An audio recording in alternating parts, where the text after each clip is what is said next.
রেস্টুরেন্টের স্বাদ যদি ঘরে বসে পাওয়া যায় তাহলে মন্দ কি। Welcome back to my channel Sharmin's cooking. আসসালামু আলাইকুম।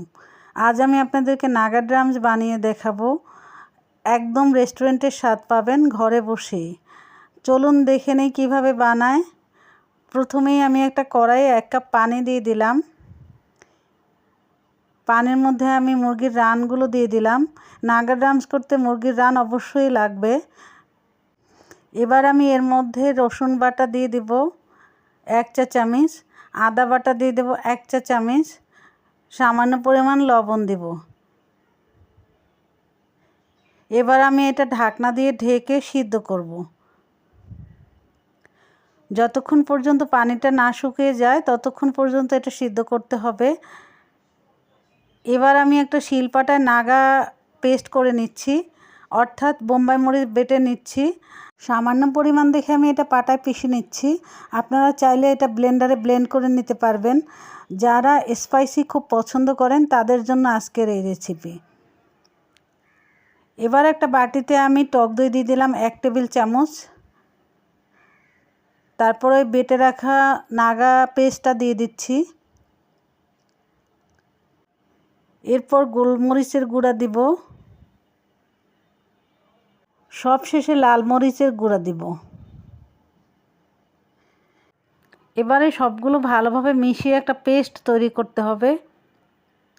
আমার মতো এরকম স্পাইসি নাগা ড্রামস কে কে পছন্দ করেন অবশ্যই ভিডিওর কমেন্টে জানাতে ভুলবেন না।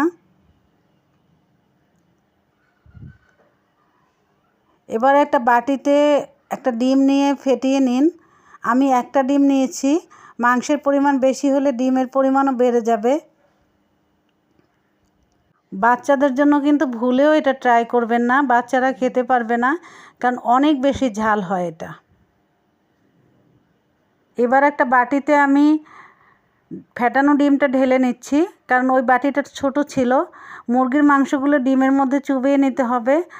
ডিমের মধ্যে চুবানো হয়ে গেলে এবার নাগা পেস্ট লাগিয়ে নিতে হবে। নাগা পেস্ট লাগানো হয়ে গেলে একটা প্লেটে ব্রেড ক্রাম্ব নিয়ে তার মধ্যে মাংসগুলো দিয়ে দিতে হবে। দিয়ে ভালোভাবে চেপে চেপে ব্রেড ক্রাম্ব লাগিয়ে নিতে হবে, যাতে ব্রেড ক্রাম্বগুলো ভালোভাবে সেট হয়ে যায়। সবগুলো মাংসে ব্রেড ক্রাম্ব লাগানো হয়ে গেলে 1 ঘন্টার জন্য ডিপ ফ্রিজে রেখে দিতে হবে।